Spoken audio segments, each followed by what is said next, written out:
Good afternoon, ladies and gentlemen here in the gallery and those joining us online. Please take a seat as Councillor Islam will deliver the blessing. Thank you. Thank you, Madam Deputy. In the name of God, the most compassionate, the most merciful, we give thanks for the opportunity to serve our community through local government. May we carry out our responsibilities with integrity, fairness, wisdom, and respect for all people. Guide us to make decisions that strengthen our community, support those in need, and promote harmony, inclusion, and good governance. May we listen to one another with open minds and work together for the benefit of all our residents. Amen.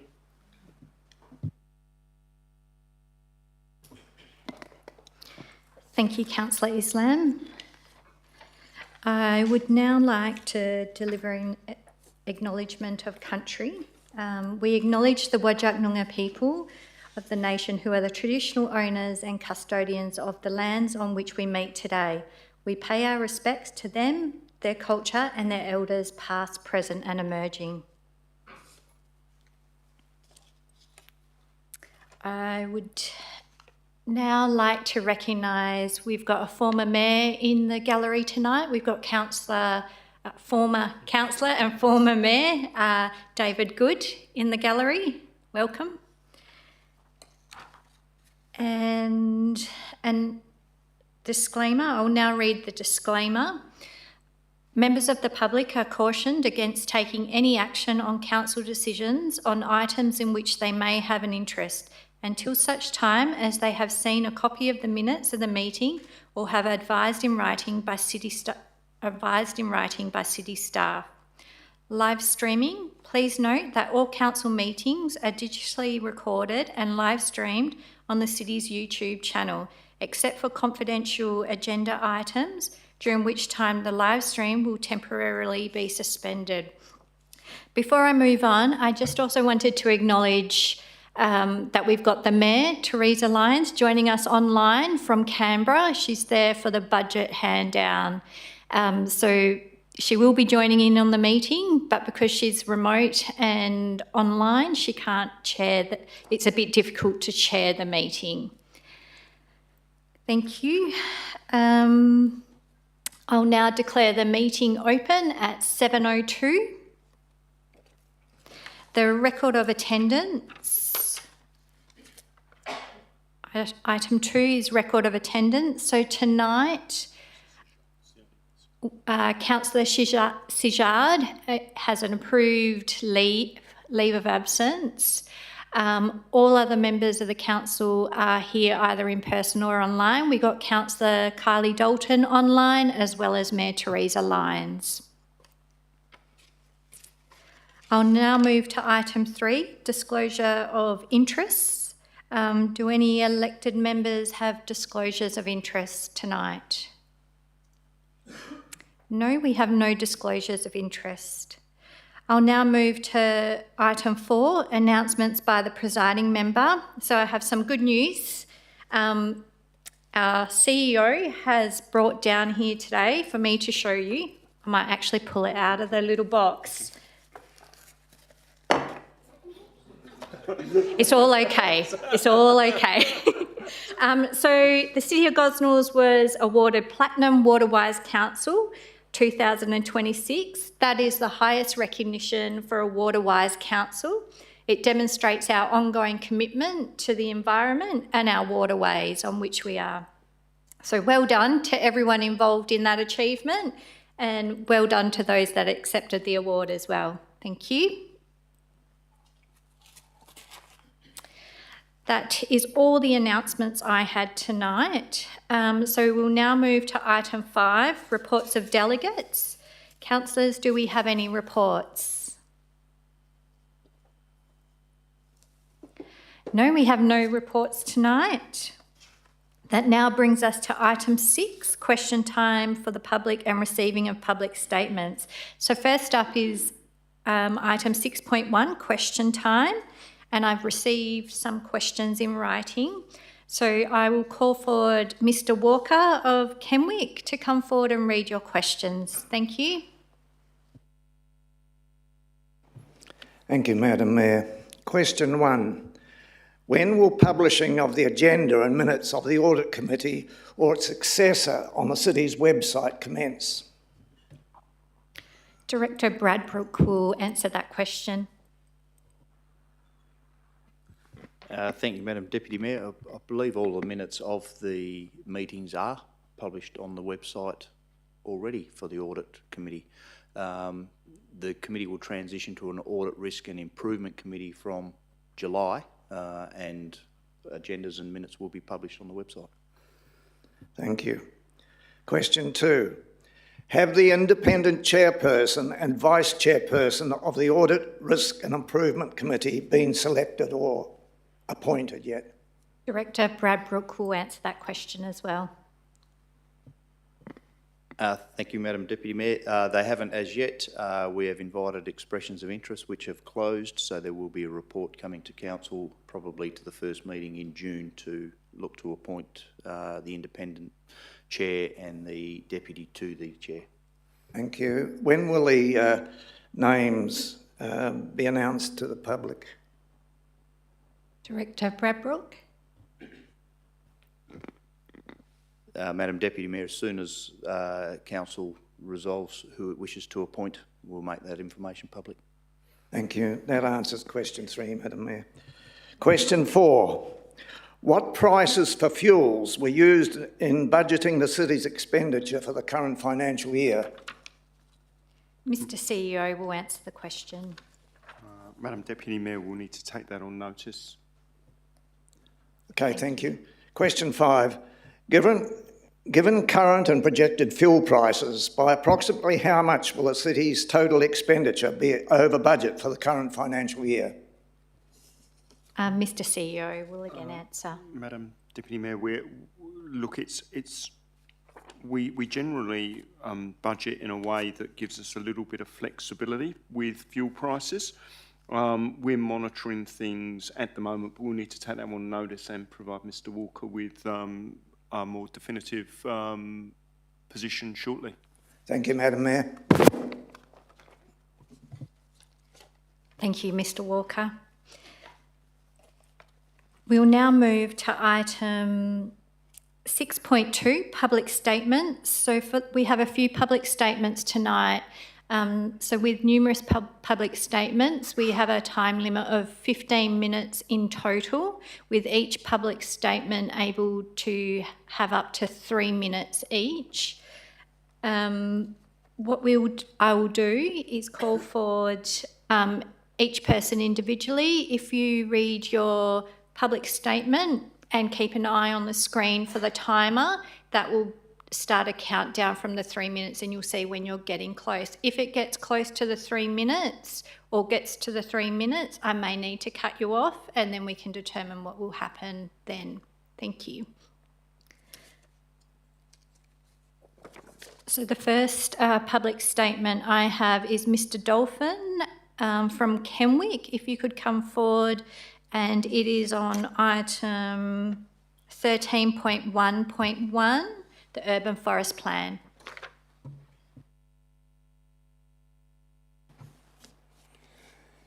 Okay, thank you very much for letting me speak tonight.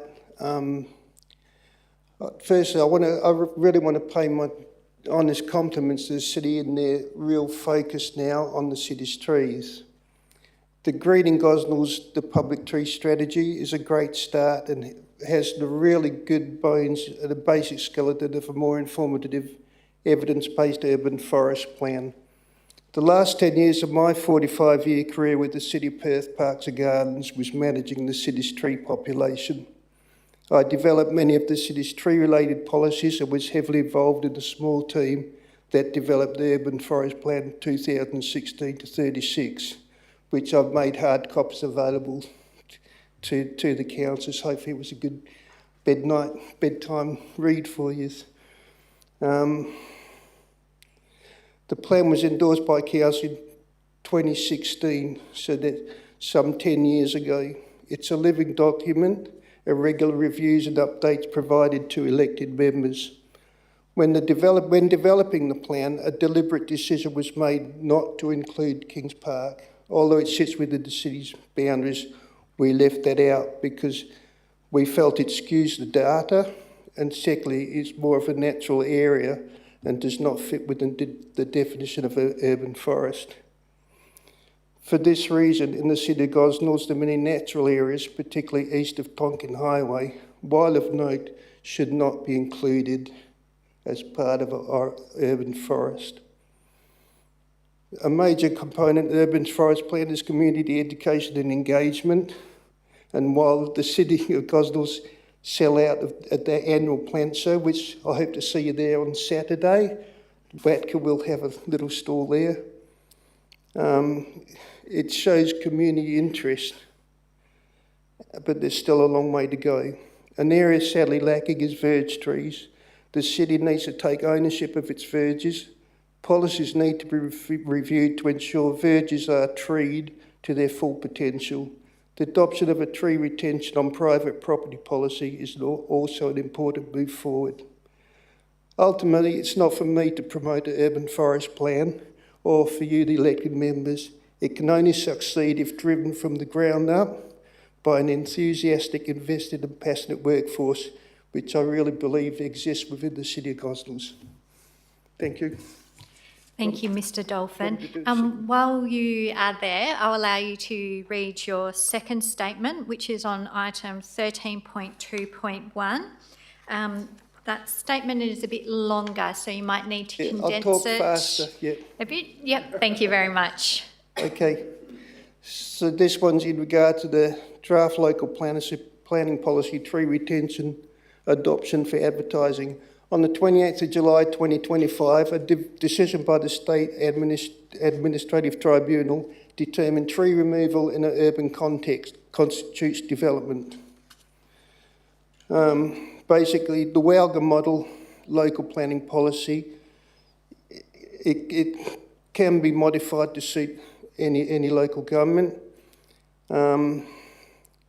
It pertains to what the local government determines to be a regulated tree. The model recommendation is a tree over 8 metres in height and or has a canopy diameter greater than 6 metres and or has a trunk circumference 1.5 metre or greater at 1.4 metres above ground level, and it's not in the local weed species register. I won't explain what a tree is, but a tree is basically something that grows out the ground with leaves and stuff on it. But it is a lot more. It is a lot more than that. It is a real talk of its own environment, its own ecosystem. Why is it important to retain trees? Because they've got so many advantages. The main one being urban heat island. It's a proven scientific fact, and it's clear on thermal imaging maps that a large proportion of the metro area is at the highest end of the heat register, both day and night.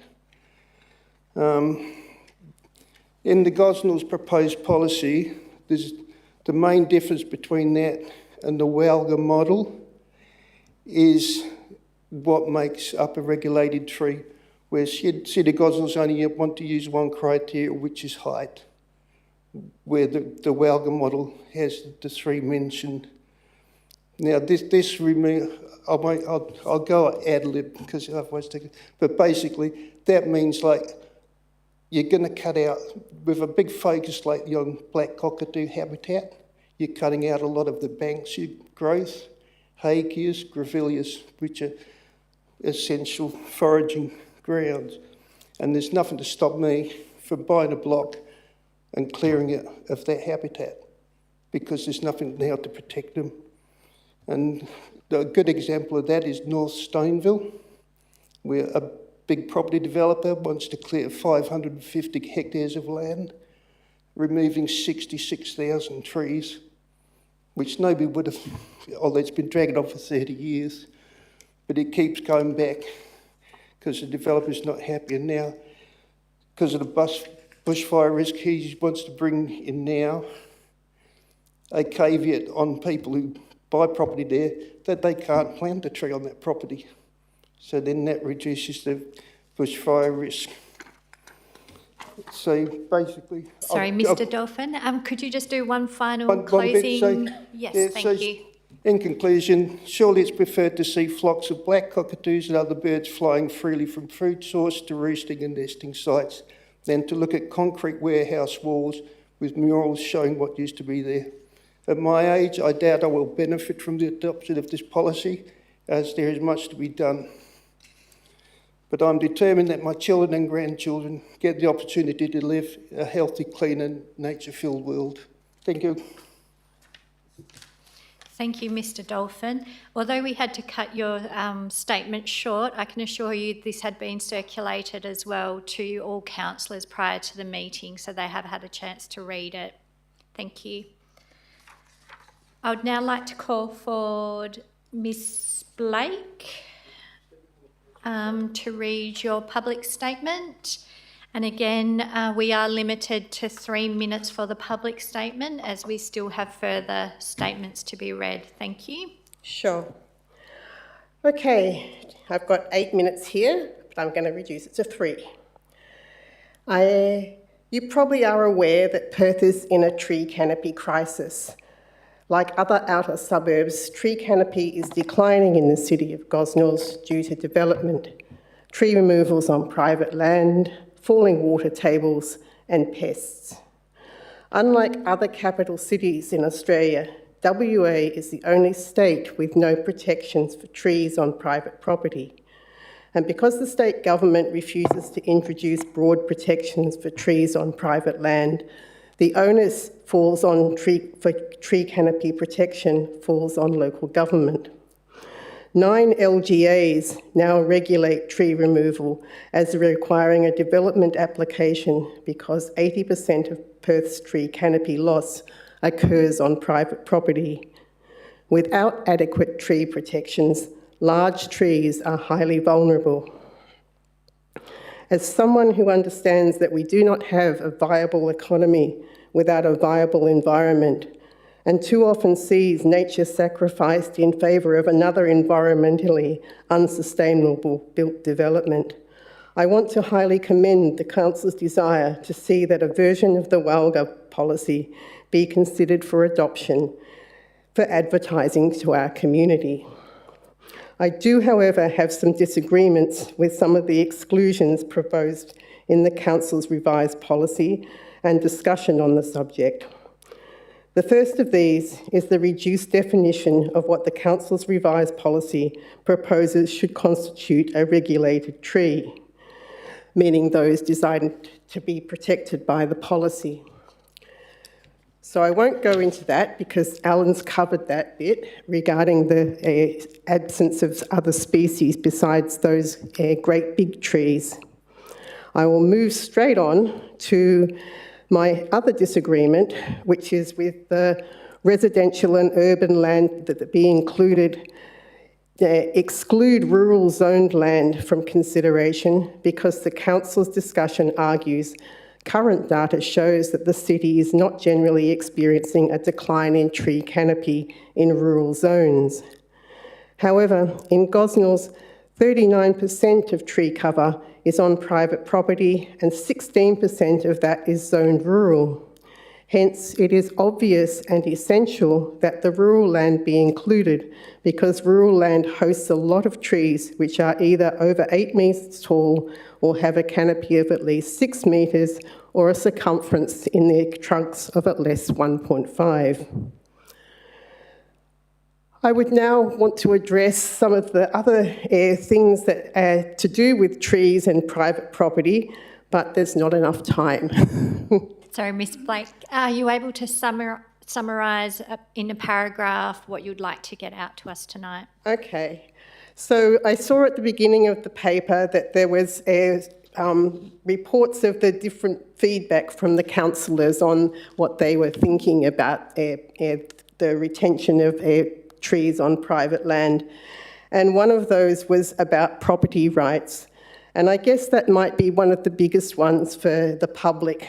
And I'd like it really well addressed in the advertising blurb that surrounds your documents, to make sure that people understand that public property private property has got lots of limitations around it in terms of height limits, pest controls, noise levels, fencing, etc. And that tree protections would be no different from that and are arguably more important for the livability of the suburb. And in the private property charters, rights charter, it allows limits. This is a document that covers all of WA. Sorry, Miss Blake, am I able to wrap you up there?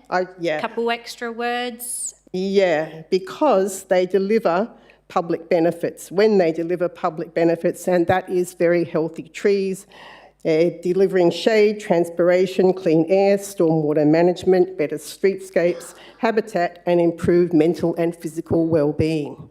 Thank you very much. Thank you. And again, your whole statement has been sent out via email to all councillors, so they have had a chance to read that prior to the meeting. Yeah, so it was hastily written and I had spelled things in there that I'm not happy with. That's okay. Thank you.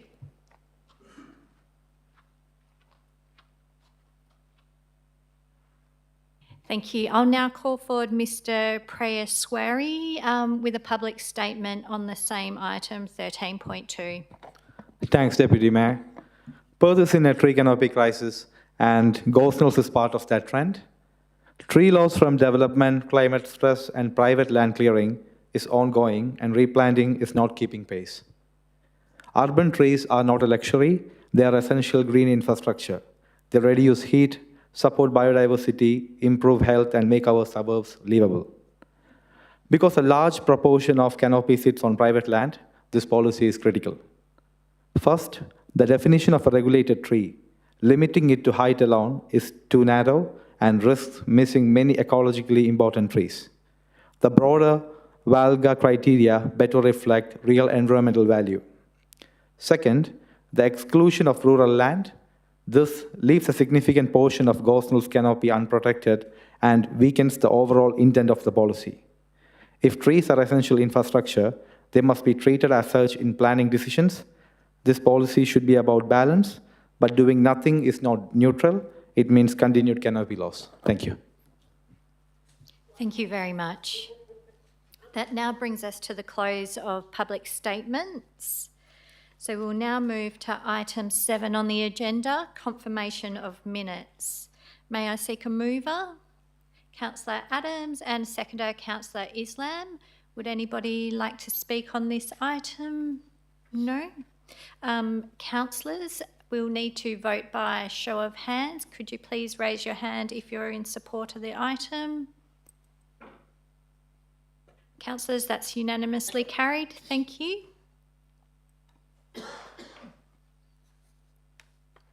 We will now move to item 8, receiving of petitions and presentations. We do not have any petitions or presentations tonight, thank you. We'll now move to item 9, applications for leave of absence. And I have 2 applications tonight. The first one is Councillor Leah Sislak, seeking leave of absence from the 25th of May 2026 to the 7th of June 2026, which includes the ordinary council meeting on the 26th of May for personal reasons. May I seek a mover? Councillor Zhang, and seconder, Councillor Islam. We will now go to the vote for that item. Please raise your hands if you're in support. That's unanimously carried. We have a second leave of absence. We got Councillor Adams is seeking leave of absence for the period 13th of May 2026 to the 30th of June 2026, which includes the council meetings of the 26th of May, the 9th of June and the 23rd of June, and that's for personal reasons. May I seek a mover? Councillor Sislak, and seconder, Councillor Singh. We'll now go to a vote. Please raise your hands if you're in support. That's unanimously carried. Thank you. The next item on the agenda is item 10, questions of which due notice has been given, and we have received no questions of that nature. Item 11 is items brought forward for the convenience of the public gallery. We do not need to bring any items forward tonight. We then move to item 12, reports of committee meetings. We have no reports of committee meetings. We'll now move to item 13, reports. And the first item in reports is item 13.1.1, Elector motion urban forest plan. May I seek a mover for this item? Councillor Dalton as the mover, and can I seek a seconder? Councillor Lloyd as the seconder. Councillor Dalton, would you like to speak to this motion? No. Councillor Lloyd as the seconder, would you like to speak to this motion?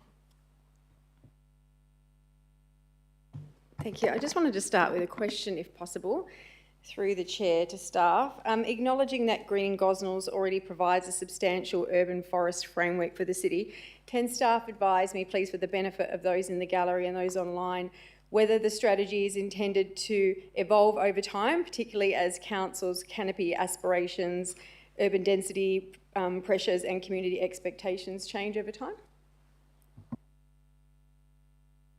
Thank you, Councillor Lloyd. I'll ask the CEO to answer that question.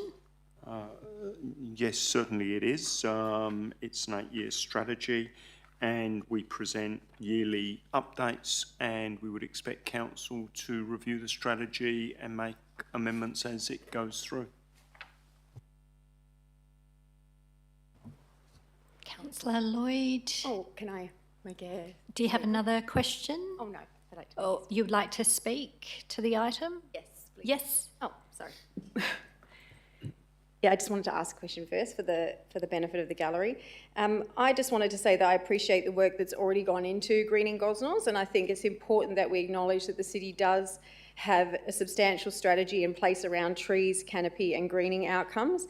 And reading through the strategy, it was clear that the staff have not approached it lightly. There is measurable actions, timelines, planting commitments, biodiversity considerations and long-term planning already occurring. At the same time, I understand why members of the community continue to advocate for stronger and more comprehensive urban forest approaches. I don't believe that these two positions are mutually exclusive. I consider myself an environmentalist, and however, I recognise the very real pressures our community face around housing supply, affordability, infill and growth, and we simply can't pretend that development will stop, nor can we ignore the environmental consequences of poorly managed urban canopy loss. The challenge before a modern local government is finding balance. Not balance between trees or housing, because good urban planning should deliver both, but what stood out to me in the submission tonight was not an attack on staff or the work already undertaken, but rather a concern, where does the city go next as urban density increases and canopy pressures continue to grow? I think the current strategy provides a solid foundation. I also think that it's reasonable for councillors to ask whether future reviews of that strategy should continue evolving to reflect changing community expectations, climate realities and council priorities, particularly given that council has already expressed support for more ambitious canopy aspirations of 30% on city-owned land. For me, this does not need to become a divisive debate on whether the city has done enough or whether advocates are asking too much. The more productive approach is recognising the work that we've already achieved while remaining open to strengthening and reaffirming that approach over time. Ultimately, I think most people in this community want the same thing: a city that remains livable, green, shaded, and sustainable while still accommodating the growth that our region is experiencing. Thank you. Thank you, Councillor Lloyd. Are there any other councillors that would like to speak to this item? Councillors, I have an amendment. I would like to move an amendment which reads, I, Councillor Williamson, propose the following, that the staff recommendation, sorry, it's the green bit of paper. Yep. that the staff recommendation be amended by adding part 2 to rename the current document called Greening Gosnells, Our Public Tree Strategy 2022 to 2030 to Greening Gosnells Urban Forest Plan 2022 to 2030 for the following reason. This is an administrative change to the title of the document to better reflect the purpose of the strategy. So I'll be seeking a seconder. Councillor Lloyd as the seconder. So I'll now speak to this item. I was on council when we first... Point of order. Can Councillor Lloyd second it if she seconded the original motion? Second you can. Okay, thank you. Thank you for that pickup, but that's okay this time. Thank you. So I was on council when we first developed the strategy Greening Gosnells, Our Public Tree Strategy. At that time, tree advocacy was emerging and developing and becoming even stronger in the community. So when this policy was adopted and developed, the purpose was always to have it as an urban forest plan, and it was something that had meaningful goals embedded within the actual document. And it's something that I've seen over the years, our staff, all councillors and all the executive have really brought into and believe in this policy. I think it's not perfect and it will definitely evolve and develop over time. But I think now more and more councils are coming along on this journey, and it's just that, it's a journey. As they're coming along, the documents are being more commonly referred to as urban forest plans. And I think as great as our name is, as having it Greening Gosnells, Our Public Tree Strategy, it would make it easier for people in our community to find this document, read it, compare it, contribute to it. So I think while it's just an administrative change and doesn't actually change anything inside the document, I think it's still a meaningful change to actually enhance transparency and be open to our community about what our plan actually is. So councillors, I'll ask you to support this amendment. So Councillor Lloyd, would you like to speak to this amendment? No? Would any other councillors like to speak to the amendment? Councillor Islam? Madam Deputy, can I ask a question? It looks to me is same thing. Is there a work for the staff to make all these changes? I'll ask the CEO. Not really. Thank you. Thank you. Are there any other councillors that would like to speak to this item? I will now close the debate. I understand, Councillor Islam, that it's when we're changing a name of something, it may seem like it's going to create unnecessary work, but I think with a digital document, it's a matter of changing a title and then just changing on our website how people find that. We have very few print versions of that, but I take that on board. Thank you. So, councillors, I'll now ask you to cast your vote on the amendment. Please raise your hand if you're in support. Thank you, councillors. That's unanimously carried. So we'll now put that amendment back with the original item.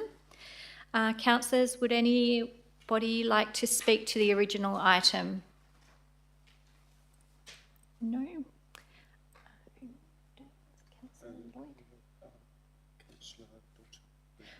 Councillor Dalton, would you like to close this debate? No?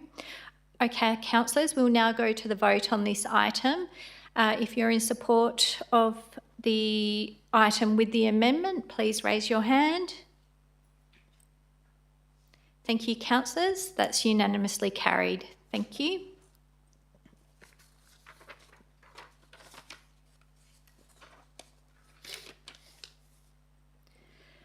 The next item on the agenda is a confidential item. So we will not close the meeting for this item unless any councillor would like to speak on the item. If you'd like to speak, please raise your hand now. No? Okay. So we'll move the item 13.1.2, appointment of Director of Infrastructure. May I seek a mover? Mayor Lyons. We've got Mayor Lyons as the mover. And can I seek a seconder? Councillor Mason as the seconder. Mayor Lyons, we're not speaking on this item as we're not closed. So we will now go straight to the vote. If you're in support of the staff recommendation, may you please raise your hand? Thank you, councillors. That's unanimously carried.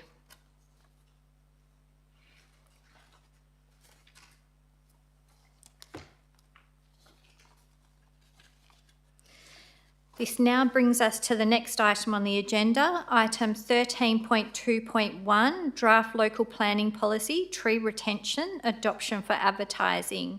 Councillors, may I seek a mover? Councillor Islam as a mover and seconder Councillor Adams. Councillor Islam, would you like to speak to this motion, this recommendation? No. Councillor Adams? No. Would any other councillors like to speak? Councillor Sislak, would you like to speak?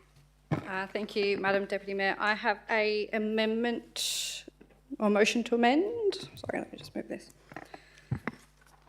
I, Councillor Leah Sislak, propose the following, that the staff recommendation be amended by adding the following words to the end of the recommendation.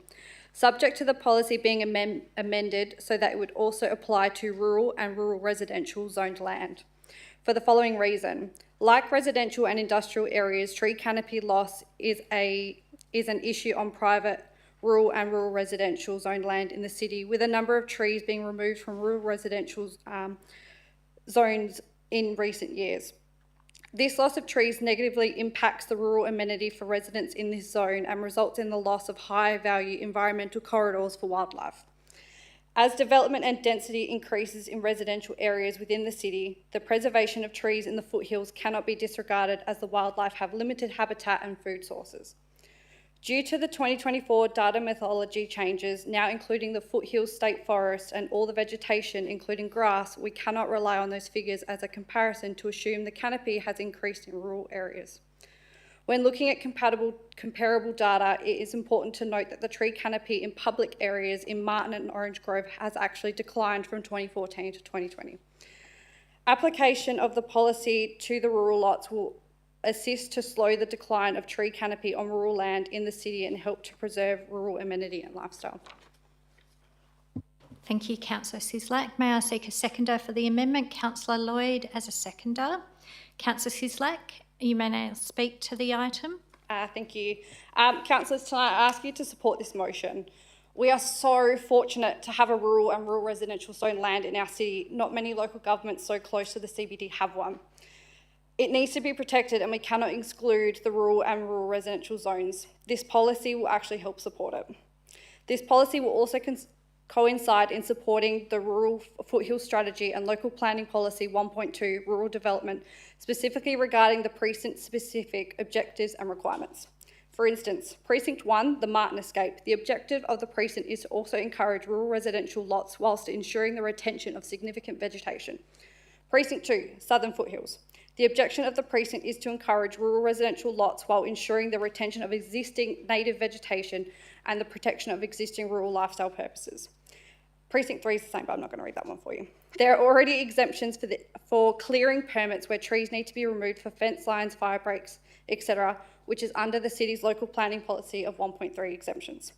Our tree retention policy wouldn't override those exemptions. This policy doesn't stop development of properties. It creates different thinking, smarter planning on how to retain trees on your property. I hope you support it. Thank you. Thank you, Councillor Sislak. Councillor Lloyd, would you like to speak on this item? I will be supporting the amendment put forward by Councillor Sislak tonight, and I commend her for putting this one forward. While I acknowledge the officer's recommendation and understand the rationale that's been provided around current canopy data in rural areas, I also think that there's merit in ensuring that the community has the opportunity to specifically provide feedback on whether rural zone land should form part of the final policy framework. A number of the public submissions tonight have consistently raised concerns about the exclusion of rural land, particularly in relation to biodiversity corridors, habitat value, rural amenity and long-term protection of mature canopy as development pressures continue to expand outward. Importantly, supporting this amendment tonight does not permanently lock council into a final adopted position. This item is still proceeding to public advertising and consultation, and I believe there's value in allowing the broader community to consider and respond to the inclusion of rural land during that process, rather than excluding it from the outset. I also think that it's important to recognise that many residents view the rural and foothills character as parts of our city as one of Gosnells' unique environmental strengths. As urban density increases across Perth, those areas will become more important from both environmental and livability perspectives. For me, supporting this amendment is ultimately about ensuring the consultation process is an open, transparent, comprehensive before council determines any final long-term policy decisions. Thank you. Thank you, Councillor Lloyd. Would any councillor like to speak against the amendment? Councillor Dewhurst. Yes, thanks, Madam Mayor. Look, I speak against it, and as people know, I do live up in the rural area, and I love my trees and I love my land, and some of the proposed, and also I'd like to thank for bringing this up, because we do need to have this conversation. But the actual tree canopy on private land in Martin and Orange Grove has actually increased. It's decreased in public land, and maybe we need to be looking at that. But we shouldn't be penalising the people on private land who's actually doing the right thing by allowing more trees to grow. I would not have a problem with this if we didn't have diseases in our canopy. And those diseases are dieback, which you can manage, and a lot of myself and a lot of my neighbours do manage that by injecting the trees. But you can't manage Maricanker. Maricanker is a disease that attacks the trees. It's airborne. It's come from the eastern states. And it's taken out, if you drive up the hill on Gosnells Road East, Mills Road East, I've got to remember where I live, up Mills Road East, you just have a look there if you're a passenger, look at how many trees are actually dead in that forest. And you walk through there, as I have done many times, you'll see it's because of dieback and Maricanker. Okay? At least 35% of the trees on my property are affected by it. But the tree could die in 5 years, could die in 15 years. But people in rural areas manage this. We do manage it, and I have a lot of people asking me about the questions, mainly because of the black cockatoos. I'm going to take this tree out, but I've got told it's actually affecting the other trees. And we'll go and have a look at it, and you can manage it to a point. When it's only got one significant spore area coming out of the tree, if you actually get a really hot torch, and not a shining torch, but a burning torch, and actually burn that, you can actually kill the spores. But when it's got 3 or 4 or 5, you can't do it, or it's too high, you can't do that. So what will happen is, if this comes into rural areas without taking into consideration that people in rural areas are doing the right thing already, not only is this bureaucratic, it's overburdensome, and also cost to the rural people, people are either going to start taking trees out, and I've got trees that I'll have to take out before this policy goes in there and drop, because they're big trees. I'd rather leave them for the next 5 or 10 years, but I won't, because I know I'm going to take them down. Because I'll be retired and I might not be able to afford the fact of having an arborist come up for $2,000 and inspect my tree. You know, we've got to consider this sort of stuff, councillors. But the other thing is, we talk about black cockatoos. Black cockatoos don't eat from sick trees, okay? They simply don't do it. I've got 5 huge marri trees across the where my shed and that is. They're absolutely huge. They're maybe at 20 metres. They might be 15, but they might be 25 as well, but they're huge. I'd hate to knock them down, but we've got each of them actually affected by Maricanker, but at different stages. The one tree that's got the 5 different spore comes out of it, the cockatoos don't eat from there. Even though those marri nuts that come out, they go into that tree, then they go move across to the other trees. They don't like sick trees, so we can't talk about saving the trees for the cockatoos. The fact is, if the trees are sick, get rid of the trees and get other ones planting. The other alternative is people are going to say, well, you know what, I'm not going to manage these trees. I'm going to wait till it dies, because under the policy, I don't need to get approval for a wait till it dies. So what I'm going to do is I'm going to let this tree get infested. I'm going to let all the Maricanca spores go out across the whole area of my whole property. And what's going to happen is you're going to lose all your Mary trees. And this is the things of unintended consequences of it. If we didn't have this Maricanca disease and this dieback disease through our foothills and actually right through our escarpment, I would support having this in rural areas. But I can't support it because responsible people out there who are managing their properties now are doing a good job. And that's proven in the statistics by saying that Martin Orange Grove has an increased canopy than it has done. My property has increased canopy. My neighbours have increased canopy. Yes, there's the odd person who does the wrong thing down there, but, you know, we grab them for something else. But the majority of people in Martin and Orange Grove do the right thing by growing trees, and they love their trees. Please do not do what the state and federal government does and screw with the rural people. That's all this is, because this being brought up tonight demonstrates the understanding of the difficulties of actually managing your trees on your rural property. I mean, I want to talk about the policy, and I'll get to speak again once we finish these amendments. But there's some real issues with the policy as well, and I had my hand up waving that. I wanted to bring it up before these amendments come up, but it wasn't brought up. And the other alternative is saying, well, let's just chuck it in anyway, as Councillor Lloyd said, and people can actually make a decision through the feedback. Well, let's leave it out, and people still can make their submissions. You know, so it's neither here or there. But the fact is, it was in there originally. It was originally in there. I went and spoke to a lot of people around. I spoke to a lot of people in Martin and Orange Grove, and they all said no. They said, we're managing our trees fine. Tonight, I rang 2 people and said, if this happens, what's going to happen on your property? And they said, we don't know. We'll either leave the trees as they are and let them die, because under die they can do it, or they'll just rip them out before the policy gets done. So there's a lot of unintended consequences here, councillors. People in rural areas in Martin, Orange Grove are already doing the right thing. Let's not legislate. Let's not put bureaucracy in there. And there's one thing I want to talk to you about, is which I actually found it. I can't believe I did. But there's a story of Liam and Justine Sheenan who were fined $50,000 from their council for removing trees around from their property, because you only allowed to remove them from 10 metres. They removed them 50 metres because they thought the bushfire coming through is going to burn their house down. $100,000 it took them to court. It cost them $100,000 in legal bills. Okay, so what happened then was, when the fires come through in 2004, everyone's houses were burned down except theirs because of council bureaucracy. Let's not do this, councillors. If you want to add it into the rural areas, get up there and talk to the people. I live up there. I talk to people every day, and we've had these discussions. So please do not support this amendment. Thank you, Councillor Dewhurst. I just have a question for the Director.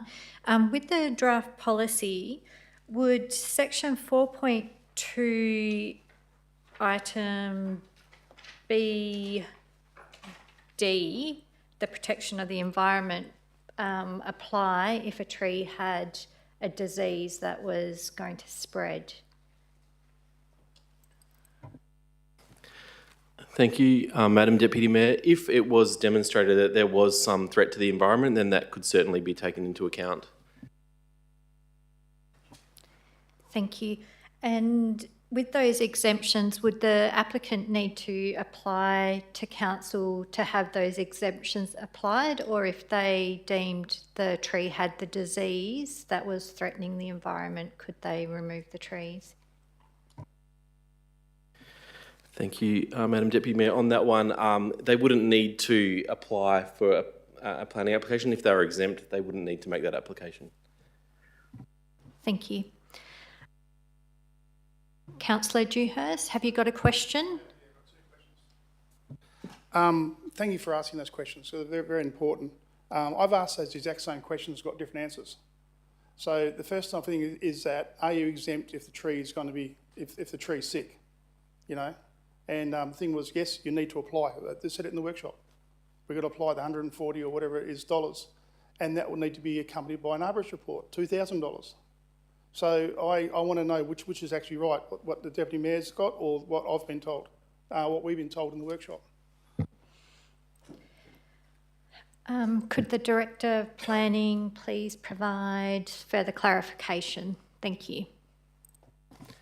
Thank you, Madam Deputy Mayor. The answer to that is if the question around in the workshop was if someone didn't know or there wasn't any evidence that it was that the tree was was infected with some form of disease. If the person had evidence that it was infected with that disease, then they would be exempt from lodging planning application. But if there was no evidence of that and it was just something that they thought that it might be, then I guess that's where there would be some confusion. So I think that if it appeared to be a living tree and there was no evidence of any disease, then they would need to lodge the application. Yes, Councillor Dewhurst. Yeah, that was definitely discussed in the workshop, but my exact question was, if my tree's got Mary canker, do I need to get planning approval to remove it? And the answer was yes, I do, and I need to get an arborist report. And our second question follow-up was, do I need to get an arborist report? And the answer was yes. So are we now saying... Sorry, Councillor Dewhurst, do you have another question? I do, I'm asking, yeah. Yes. Yeah, are we now saying that if I, Glenn Dewhurst, or my neighbour, one of our neighbours walks up to a tree and says, this has got Mary canker, I need to remove this tree, no matter what state it is, they can actually move it and under the exemption. Is that correct? Because that's not what I've been told. The CEO will answer that question.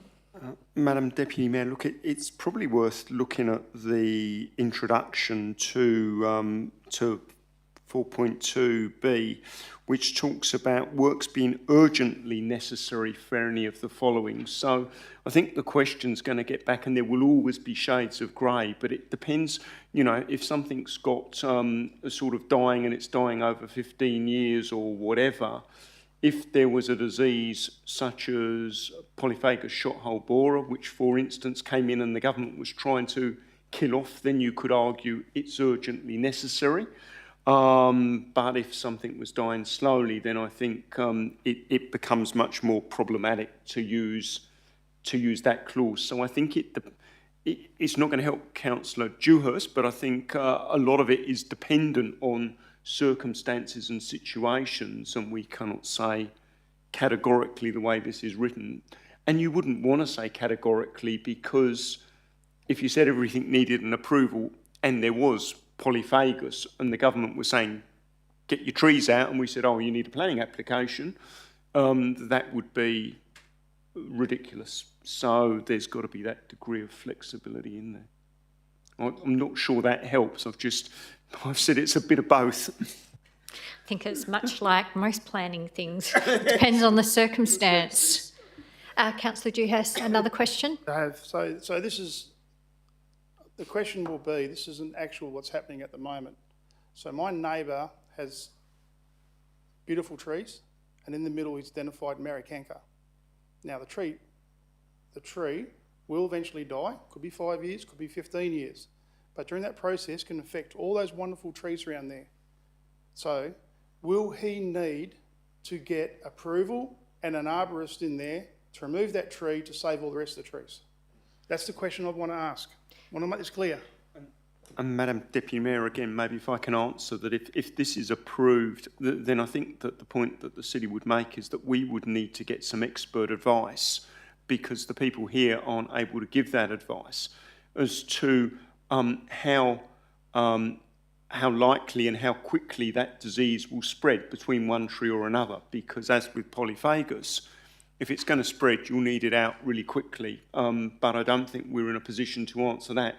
But if at the moment, because we're not tree experts, and indeed Councillor Dewhurst's involvement with trees is probably significantly greater than ours here, but that's the type of information that we would need, so that we could then say whether something was going to need to come through the planning approval process, or whether, if it was demonstrated it had a disease, which meant it just needed to be taken out and eradicated to stop the spread of that disease.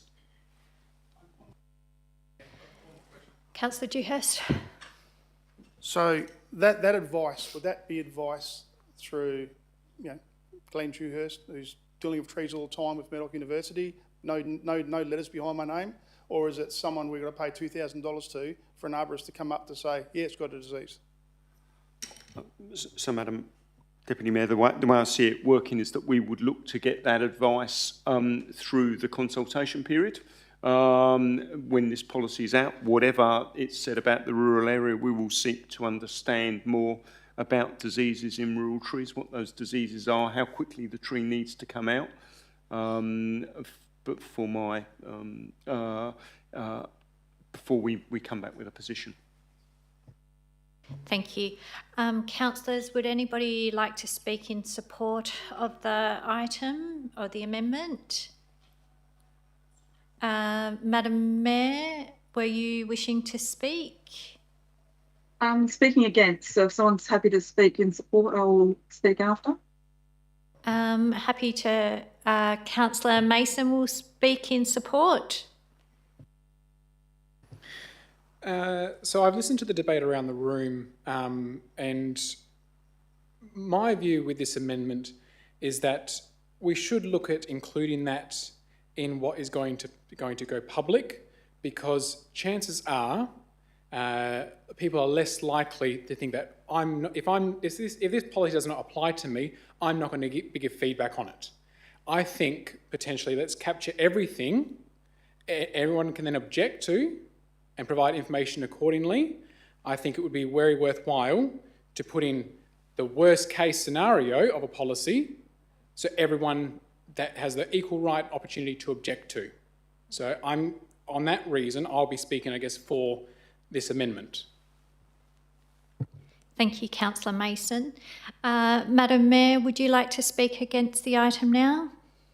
Yeah, I'm just a little bit concerned that we're getting a bit tied up with the rural area, when my understanding was that we wanted to bring this policy in, it was to encourage developers not to do massive clearing, which of course developers are not doing massive clearing for land lots in the Orange Grove Martin area. I think that our intent was for this policy was so that the developers weren't being blatantly disregarding the fact they were mass clearing without putting any extra thought into what they were doing. So this is one of the reasons why I thought we brought this policy up. I understand Councillor Sislak's intention with this, but I think that it would be a mistake to penalise and cause disruption in the Orange Grove Martin area for the fault of 3 to 4 properties who have done more clearing than what we would have hoped for. It's not everyone doing this, and there are clearly a couple of properties that have done the wrong thing, but I think it would be wrong to penalise the whole area, and I am supporting with what Councillor Dewhurst has said. I myself have about 60 trees on my property, and quite a few of them have all got dieback on the top of them, so I don't know what their future looks like either. So I wouldn't like to think that I had to go and get an arborist report on all those trees to see if I could pull them down. A lot of them have got some termite damage in them as well. So if the city staff were saying to me a photo of the tree would be sufficient, but that's not what I'm hearing. So I would not be wanting to go out there and cause mass upset or disruption to the Orange Grove Martin community by supporting this amendment, even though I do understand where Councillor Sislak's coming from, and I wonder if the staff could think of a different way to stop clearing. But even if they put a development application and put a shed, then it's unlikely we're going to be able to stop them in the rural area for clearing trees anyway. So with this one, I'm not going to be supporting it. Thank you. Thank you, Madam Mayor.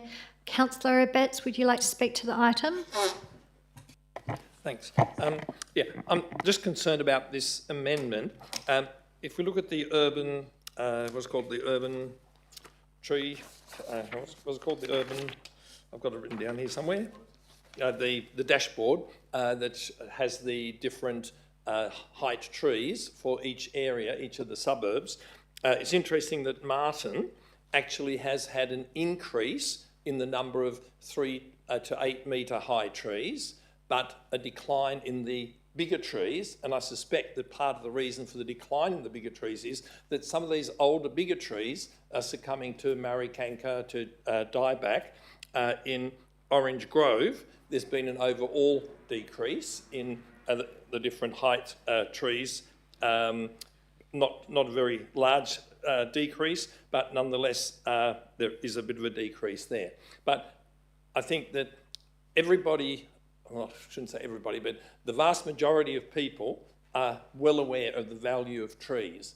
And I think most people that choose to live in the rural residential, in the rural area of our city, live there because they love the nature, they love the trees, etc. And the vast majority are doing the right thing. And to impose a lot of extra green tape for them to be able to manage their properties, I just don't think it's warranted, given the fact that there are a lot of issues in a rural property with trees. How sick are they? Are they not? I guess it's going to last another 15 years, but if you let it go to 15 years, will it actually spread more of the disease? All of those things are value judgments, and I just think that if we can reduce red tape or green tape, we should. So I'm disinclined to support this amendment. Thank you, Councillor Betts. Councillor Lloyd, do you have a question? I just wanted to seek some clarification because I've heard different people mentioning data, but in Councillor Sislak's amendment, she talks about the data methodology changing. Can I have some confirmation or not on whether this is correct, that the methodology changed and therefore it was a drop in the canopy, taking into account the foothills and state forest area, please? Yes, the CEO will answer that question. Madam Deputy Mayor, yes, there was a change in the methodology used which impacts some of the numbers, and the state government has said that there's danger in comparing previous years. I think that, again, the caution that I advise is that not to look at the numbers too closely, to look at the general trends. Because if we get too stuck on the numbers, I'm just not sure that that's accurate enough for those type of comparisons. Thank you. Are there any further questions or anyone against or for? I will actually speak in support of the amendment. I would like to acknowledge both the arguments so far for and against for Councillor Sislak's amendment. However, the amendment to me is both reasonable and consistent with the original intent of the Council in October 2025 when this was first considered at an OCM to protect the trees within the rural areas of the city. At that meeting, after significant debate, the Council unanimously resolved to request preparation of a draft local planning policy for tree retention, specifically on rural zone properties in Martin and Orange Grove. The motion recognised the growing concern regarding unnecessary clearing of mature trees in those areas and the impact that has on amenity, wildlife habitat and the rural character of our foothills community. Importantly, that motion passed unanimously, 12 votes to 0. Tonight, however, we are considering advertising a policy that specifically excludes the very rural areas that initiated the discussion in the first place. The concern in the rural area is real. Long-term residents are concerned that the rural character of the area is being diminished. There's concern that their character will be lost as landowners move into the area looking for an affordable large piece of land close to the city and then start to clear the vegetation without the need for any approvals. In Orange Grove and Martin, we are increasingly seeing mature trees removed for sheds, hard stand areas, access ways and other rural residential development, as these are permitted at a larger scale than ever before in this city. As you know, once those mature trees are gone, they are not easily replaced. A newly planted sapling cannot replicate the environmental value, cooling effect, habitat function or rural landscape character provided by a mature tree that may be decades old. And it's important to remember that the trees on the rural residential lots form critical environmental corridors linking the Darling Scarp and the foothills to the wider urban landscape. As density increases throughout the city, those corridors become even more important for biodiversity and wildlife movement, particularly for native bird species, including black cockatoos. The draft policy itself already recognises the importance of black cockatoo breeding and roosting trees and establishes a strong presumption against their removal. Yet many of those significant habitat trees are located precisely within our rural areas. Orange Grove and Martin possess a unique rural amenity that residents deeply value. The spacious landscape, mature vegetation and treed character are fundamental elements of those communities that we call the foothills. If we acknowledge the value of retaining mature trees in residential and industrial zones, then surely the argument for protecting significant canopy is even stronger in the areas defined by the rural landscape. This amendment is not about preventing development or saving every tree. It's about having oversight and acknowledging the amenity value of the trees in the rural residential zone where people and animals live. This amendment ensures there is at least a framework for assessment before mature trees moved. Yes, the policy may not be perfect in its current form.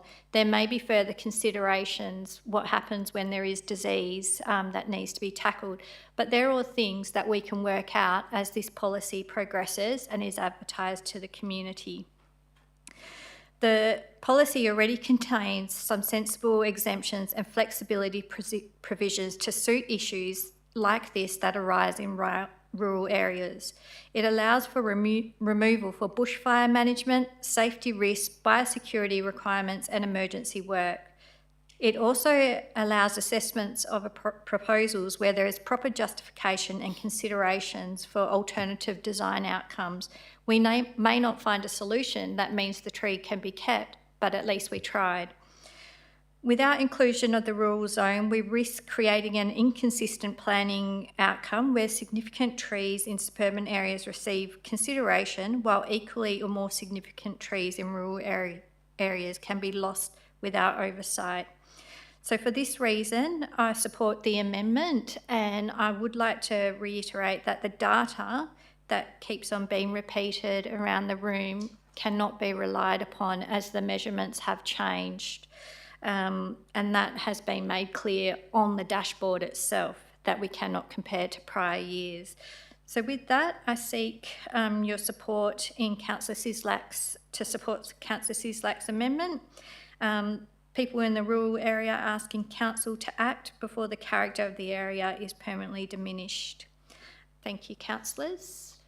Would anybody else like to speak on this amendment? Madam Mayor, would you like to ask a question? I just have a question. I'm busily trying to look through the tree retention policy this year where it actually mentions that it's not applicable to the rural zone. Can I just get some direction on that? Director Lafort will answer. Thank you, Madam Deputy Mayor. It's in the Section 2 application of the policy, which states that the policy applies to privately owned urban and industrial zoned land within the City of Gosnells. Okay, thank you. That's right at the start. That was easy to see. Thank you, Madam Mayor. Has anybody else got further questions or would like to speak to the item before we go to Councillor Sislak to close? No? Councillor Sislak, would you like to close the debate? Yes, thank you, Madam Deputy Mayor. Councillors, tonight we're not adopting this policy in its full. All we are doing is putting it out for advertisement for the community. And I think we are missing a huge chunk of the City of Gosnells by excluding the rural and the rural residential zones. I appreciate the debate on both sides, but I'm going to close there and let's take it to a vote. But I think we really need to include the rural and the rural residential zones in this policy, and I hope you also support that. Thank you. Thank you, Councillor Sislak. Councillors, I'll now ask you to vote on the amendment. If you're in support of Councillor Sislak's amendment, please raise your hand.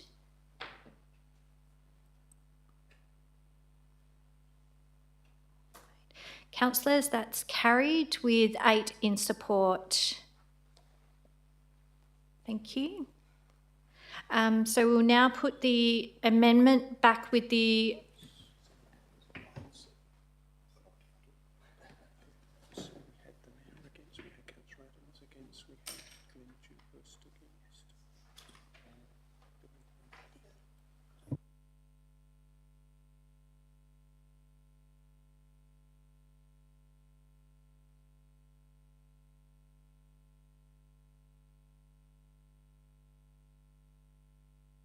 Councillors, can I please ask you to vote again? If you support the amendment, please raise your hand. So 1, 2, 3, 4, 5, 6, 7, 8. Yeah. So 8 for and 4 against. Thank you. We'll now put the amendment back with the original motion. Would any councillor like to speak on the original motion? Councillor Dewhurst?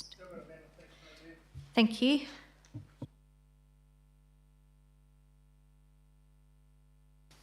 Thank you.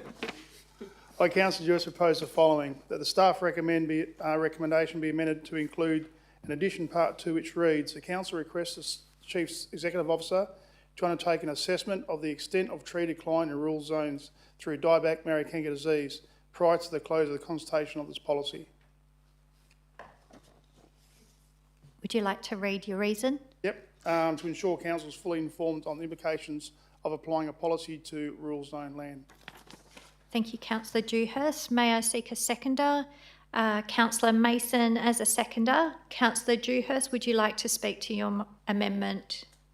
Yeah, the reason I bring this up is because I think the decision, even though I respect the decision that's just recently been made, I don't think people have taken an informed consequence of environment, informed consequence of the cost to people that are doing the right things on rural areas. And in fact, I believe this will actually turn good people into little criminals because they will do the wrong thing against policy. They will be dropping trees and they won't be telling council, or council will be following them up. Or if you live in Orange Grove, people will dob you in, you know, for dropping trees. So the fact is there's a lot of unintended consequences here, and I would like the city to get up there, and they're welcome to my place, and I can push them across to a lot of people's places where they've got all these diseases in there who can actually discuss what they're doing about the diseases up there, or what the alternatives are, either by dropping all the trees that they believe to be for this policy, or just let the disease go wild. So I think it's a decision that, as I said, I would support in rural zones, but not in the currently with all the diseases. So I would ask that council support, that council makes an informed decision and head up there and have a look. Oh, and down there. Thank you, Councillor Dewhurst. Councillor Mason, would you like to speak to this amendment? Yes, I'm going to speak in favour of the amendment and in support, simply similarly to the reasons Councillor Dewhurst did speak about, but essentially that for us to ensure that we understand what is happening, I think it's a very worthwhile move. If we're going to want to attempt to apply the policy to the zones mentioned previously, we need to have a full understanding and grasp of the depth and breadth of what is occurring. So therefore I would urge my fellow councillors to support this amendment. Thank you, Councillor Mason. Would any councillor like to speak against the amendment? No. Would any councillor like to speak for the amendment? Madam Mayor? I just have a question, actually. I wonder if the CEO could tell us what this might cost to do this, please. Madam Deputy Mayor, I was thinking that initially we'd reach out to firstly the city's arboricultural staff. We'd find out particularly about their knowledge, because obviously they haven't provided input into the report before council. I think that we'd also reach out to relevant state government agencies, because they will have information on that. And then we could do a little bit of cross-checking as Councillor Dewhurst has offered his property as a property for checking, but we could do a bit of local validation.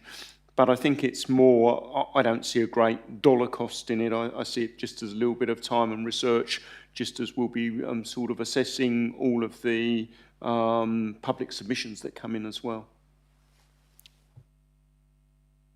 So no ballpark figure then, Mr. CEO? Well, I don't actually, I don't see us sort of particularly spending money. I'm not seeing us going and getting a contractor. I think it's really more a matter of phone calls, assessing the information, and a bit of staff time effectively.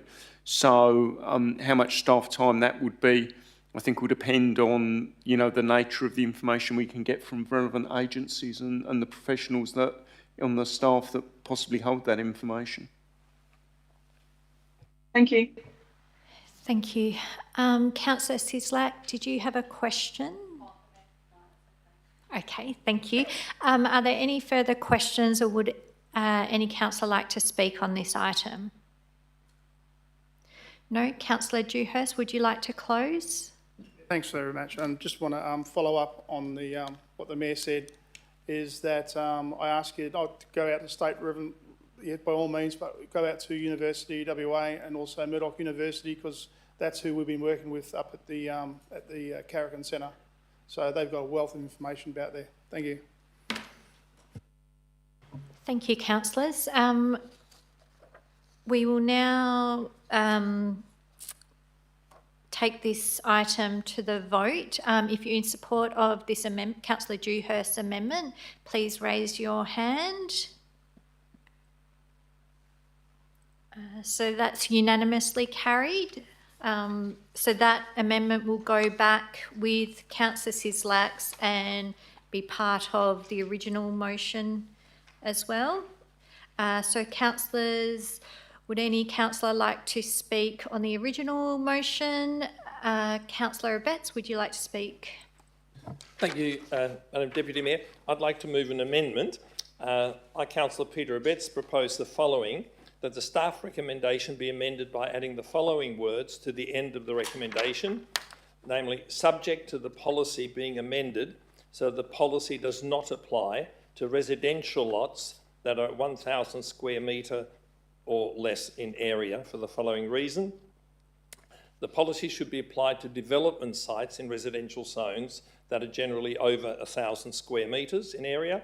This will avoid those seeking to remove trees from residential backyards for other purposes such as outbuildings, a swimming pool or patios from being required to obtain development approval for tree removal. Do I have a seconder? Seek a seconder for Councillor Abetz's motion. Councillor Adams, you would like to second. Councillor Abetz, would you like to speak to the amendment? Thank you.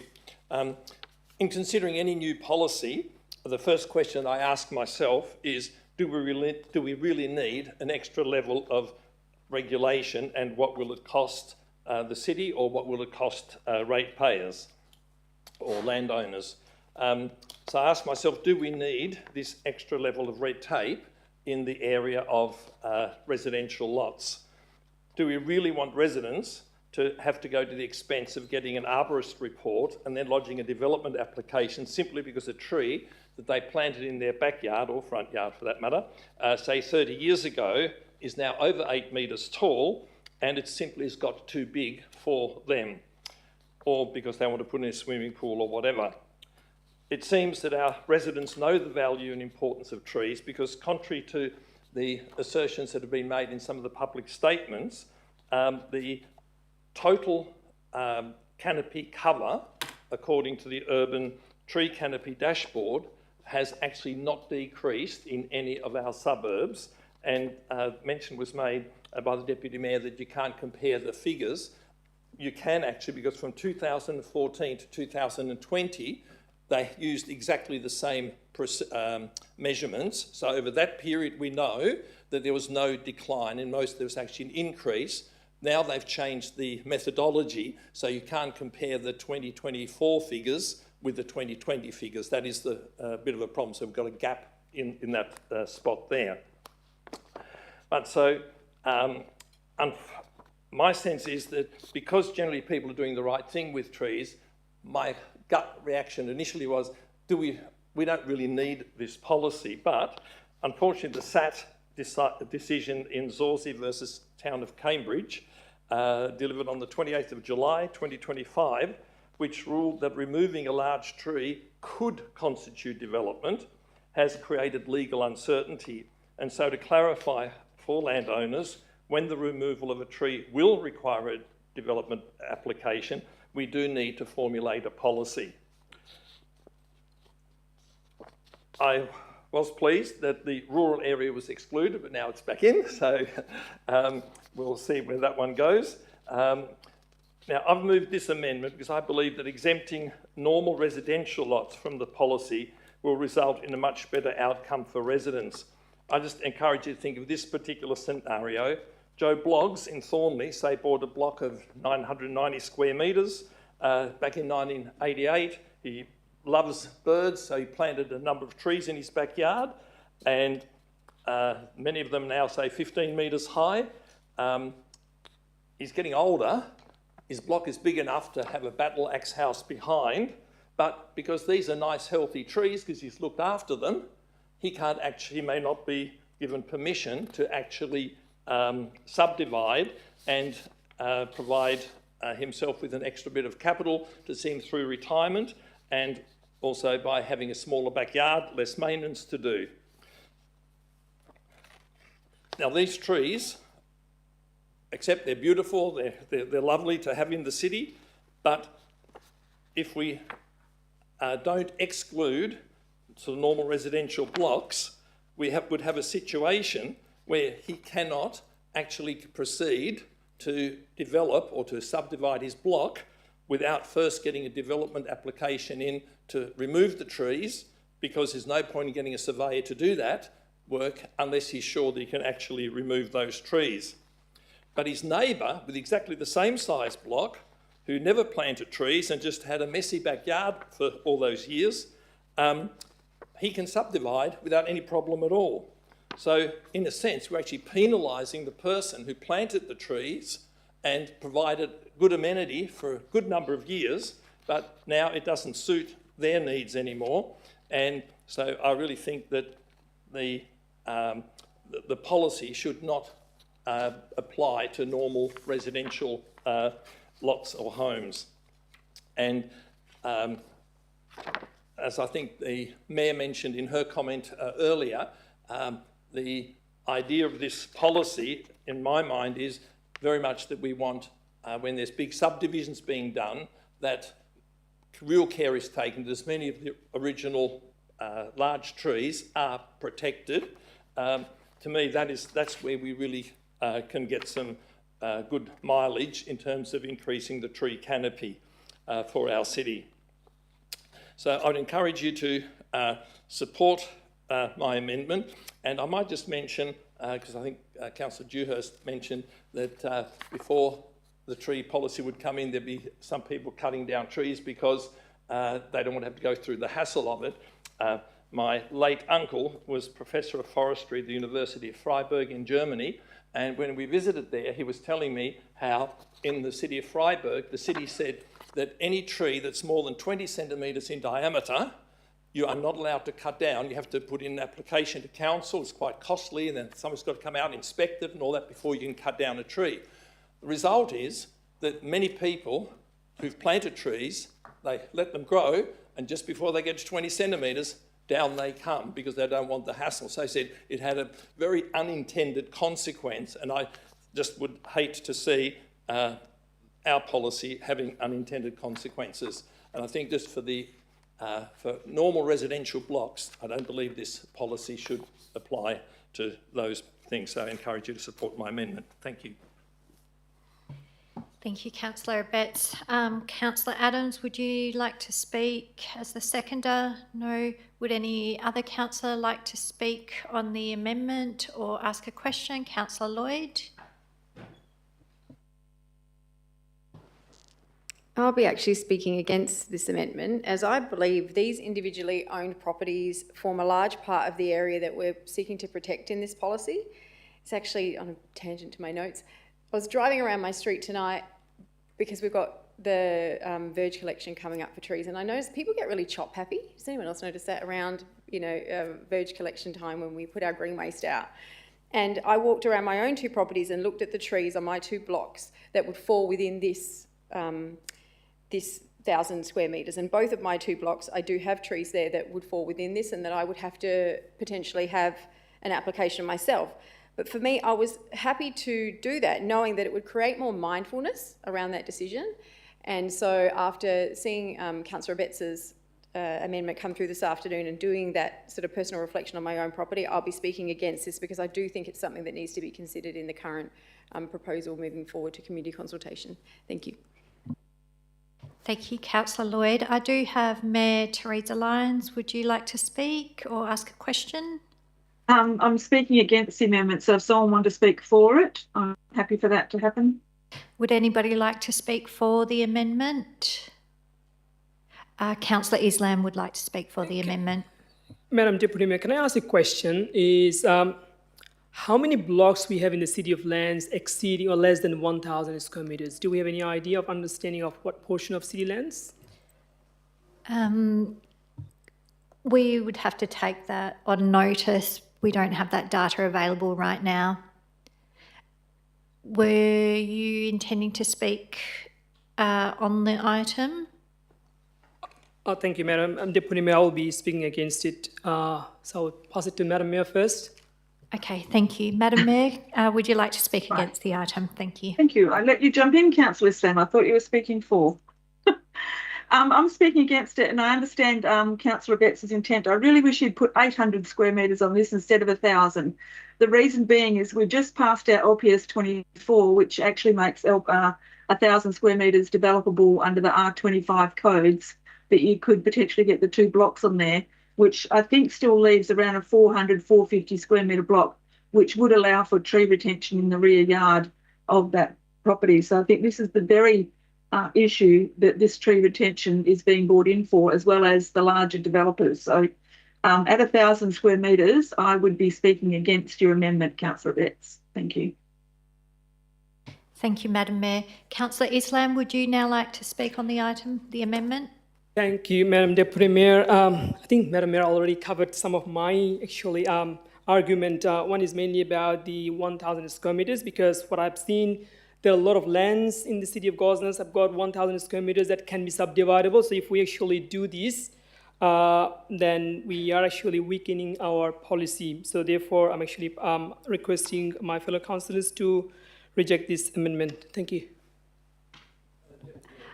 Councillor Betts, would you like to ask a question? I'd be more than happy to change my motion to 800 square metres, because that was the intent. The intent was a normal block of land. So if that's the case, I'm more than happy to shift it to 800. If that's acceptable with the seconder.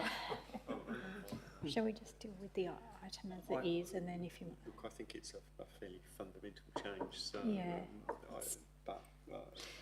Councillor Betts, I think it significantly changes what your amendment was. So we will stay with the 1,000 and go to the vote, and then if someone wants to move 800, then they could potentially move 800 if they felt that way.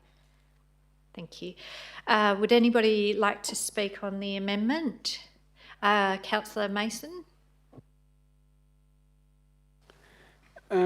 So I would like to speak against the amendment, simply for the fact that, similarly how I spoke before, that this is going out for public consultation potentially. Sometimes when people see that a policy doesn't apply to them in a draft form, they think, oh, I don't need to contribute my thoughts on that, I'm going to be exempt. Once the consultation period is closed and there may be changes according to the policy, then if those changes then affect those people, they will be then saying, well, why was I not told that these changes could be potentially made? So I think it would be better to not include the 1,000 or any number, not to advocate that fear is a form of feedback, but I'm just saying that as similarly other amendments have been passed, that we should capture as much information of what could happen, where we could go through, and so I think it's a good idea. I understand... no, I'll keep that part for later on. So I will be voting against the amendment. Thank you. Would anybody like to speak either for or against Councillor Betts' amendment? No. Councillor Betts, would you like to close the debate on your amendment? Thank you, Councillor Betts. So we'll now go to a vote. If you're in support of Councillor Betts' amendment, please raise your hand. So that is 3 in support and 9 against. So that amendment has been lost. So we will now go back to the original amendment, which still has Councillor Dewhurst, the original motion, which has Councillor Dewhurst's amendment and Councillor Sislak's amendment. I will just check with the CEO one moment.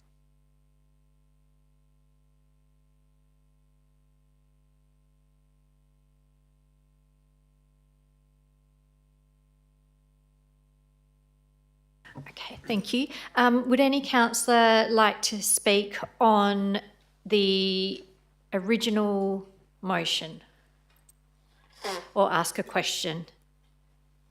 Councillor Dewhurst. Oh, sorry, Madam Mayor, I missed you there. Would you like to speak, Madam Mayor? Oh, you're just on mute, Madam Mayor. I'm on mute. I'm happy if Councillor Dewhurst wants to speak first, that's fine. I don't know who had their hand up first, but if you're calling me, I'm happy to speak on that too. Madam Mayor, you can speak first. Very courteous of you. Okay, thank you. I'm just, I don't have the wording in front of me, but I'm going to lean into Councillor Betts's previous amendment and propose an amendment to change that number to 800 square metres. And I don't have the wording in front of me, so I wonder if a councillor might help me out with this and give me the wording. Madam Mayor, I can read it out. So it will be Mayor Teresa Lyons proposed the following, that the staff recommendation be amended by adding the following words to the end of the recommendation, subject to the policy being amended so that the policy does not apply to residential lots that are 800 square metres or less in area. And Thank you. That is, yes. Okay, and so you'll be, do you want to say a reason or you're just using the yes, same look, reason? The reason is, same reason is basically this will, it's not going to affect the mums and dads that need to remove a tree in their backyard to put a pool and the like in, but it will affect people that want to develop, well, it won't affect the developers, sorry, because it's not 1,000 square metres anymore, and we have limited areas where an 800 square metre block can be rezoned. There are areas where that can happen, I acknowledge, but they are a lot less than what the 1,000 would be at the R25. So my understanding is, I hope I'm right on this, Director Lafort, that an 800 square metre block cannot be subdivided unless it's a corner lot under the R25 zoning. Could you just clarify that that's correct? First, I think I need to get a seconder, Madam Mayor. Yeah, that'd be good. Councillor Betts has seconded that. And now, Director Lafort, whether you can address the question. Thank you. Thank you, Madam Deputy Mayor. It's R20, not R25, but under R20 you need 900 square metres to subdivide. So changing it to 800 would be fine, but it is actually under R20. Okay, thank you. Yes, I'm happy with that. Thank you. Okay. So that was your reason and you've asked a question. Would you like to speak in support of your amendment? I think it's all been said previously on the last one. My reasons are quite clear as to the change in the size. So seek your support, councillors, on this one. Thank you. Thank you. Councillor Betts as the seconder, would you like to speak? I think the Mayor's motion, Mayor's amendment rather, sort of captures the intent that for ordinary mums and dads with a normal block, a normal house, that they don't have to worry about this particular issue. That's really what I wanted to have happen. So I encourage you to support it. Thank you, Councillor Betts. Would any other Councillor Dewhurst? So I'm going to play devil advocate on this. So I'm a developer and I buy myself a 2,000 square metre block. I subdivide that up to 400 square metre blocks. As purchasing it, I couldn't remove any trees, but now they're 400 metre blocks titles, I can remove all the trees. And their comment also, I'm talking about equity and fairness. So that's one thing we've got to be, is that, as the Madam Mayor said, you know, mum and dad wants to remove a tree to put a swimming pool in. If it's under 800 square metres, they can do it, but if you live in a rural area, you can't. So there's no equity, there's no fairness. So if I was a developer, I'd get my blocks down to 400 or 350s or 299s, I've seen over in Armidale now, and I'll just remove all the trees anyway. So I think this policy, either we go for it or we don't. Thank you. Thank you, Councillor Dewhurst. Would any other councillor like to speak on this item or ask a question? Councillor Islam. Can I ask a clarification? From the Director of Planning? Are we saying that there is no lands below 800 square meters not subdividable within the city? Director Lafort. Thank you, Madam Deputy Mayor. No, that's not correct, because there are lots that are below 800, but they may have different codings. So, for example, they might be zoned R30, and a 700 square metre block zoned R30 does have subdivision potential. So really, I think what it's referring to is just the R20 base code, which is a lot of the city as that R20 base code, where you need 900 square metres to subdivide. Councillor Islam. Yes, so a follow-up question on this is, do we have any idea of how many lands we have above R40 zones in the city of Gosnells? Councillor, Director Lafort, sorry. Thank you, Madam Deputy Mayor. We don't have that data on hand tonight. I have to take that on notice. Thank you. Councillor Lloyd. So just a further clarification question, because this amendment doesn't actually specify that we're specifically talking about the R20 as well. So can I have some clarification there? Director Lafort. Thank you, Madam Deputy Mayor. No, this amendment doesn't refer to any codings. It's just any 800. So under this, you could still have development potential for a 600 square metre lot zoned R30, for example. Thank you. Are there any further questions or debate? No. Mayor Lyons, would you like to close the debate on the amendment? Thank you. I did say that this wouldn't capture everything, because under R30 it would be a different scenario, but the big concern I had was that under the LPS 26 recently, everything that was, well, the most of the things that were R17.5 went to R20, which you would need a minimum of the 400 to 450 average square metre block, which you could still retain a tree within that size, which is why I've put it at the 800, so it eliminates the R20 coding being done on that. So R30, you wouldn't be able to retain a big tree in the backyard on an R30 zoning, I wouldn't have thought, especially an 8 metre tree. So I think I love the intent of this tree retention, but obviously we are going to be challenged on this by developers, left, right and centre when it comes through. And it's really untested with the SAT at this stage as to how this will stack up as well. So, look, I'm happy to support the tree retention as well as this change to the R800, but I do have worry about what the future of it looks like regardless. That's all. Thank you. Thank you, Madam Mayor. We'll now go to the vote on Madam Mayor's amendment. If you're in support of Madam Mayor's amendment with the 800 square metres, please raise your hands. So we have 4 in support and 8 against, and that is lost. So we will now go back to the original motion with Councillor Dewhurst's amendment and Councillor Sislak's amendment. Would anyone like to speak further? Councillor Dewhurst. Thanks for that. Now, I'm sorry to do this, councillors, but I'll wait till they're finished. Yep.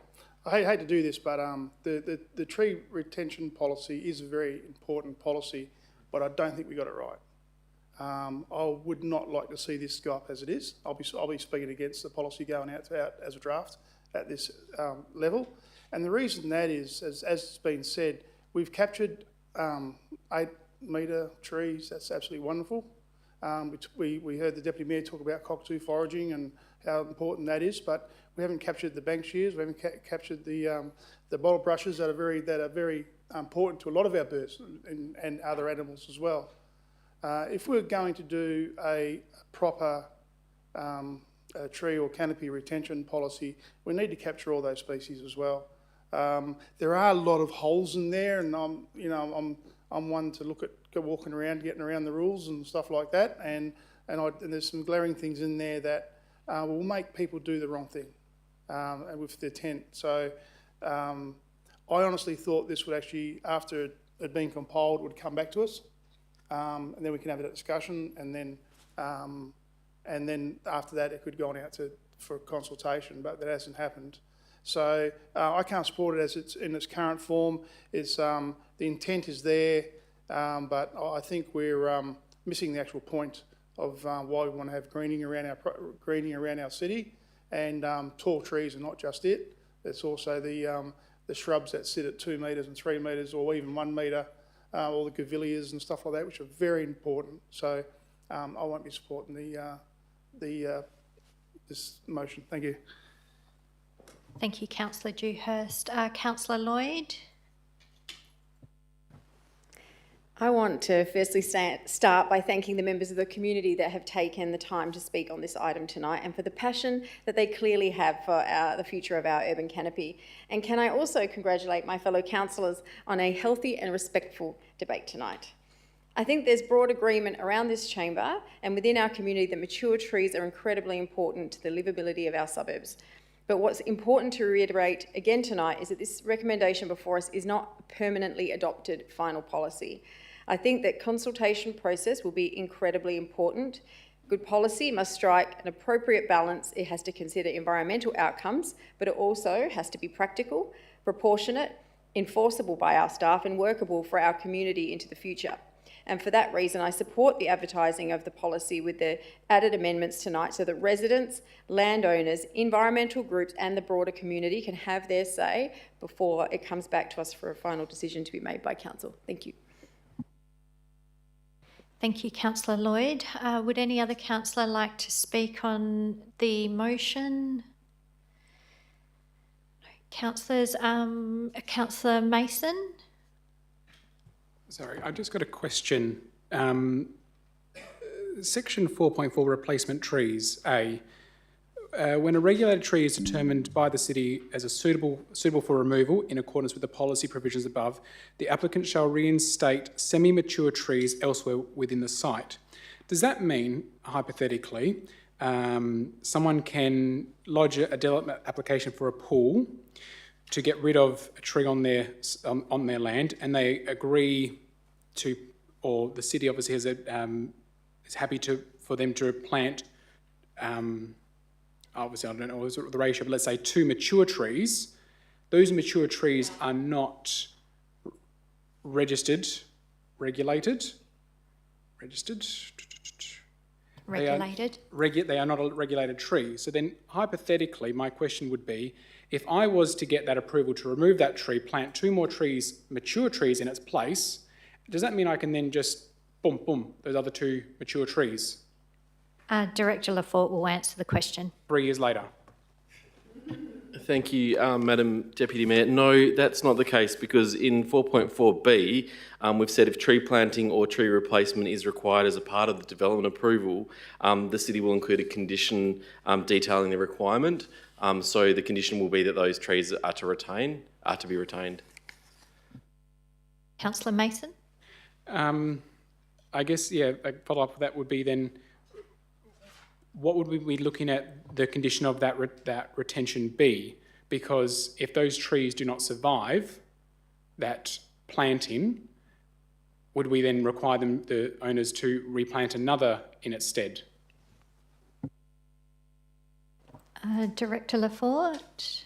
Yeah, thanks, Madam Deputy Mayor. Look, that detail, I guess, still potentially needs to be worked through, how we're going to deal with that scenario.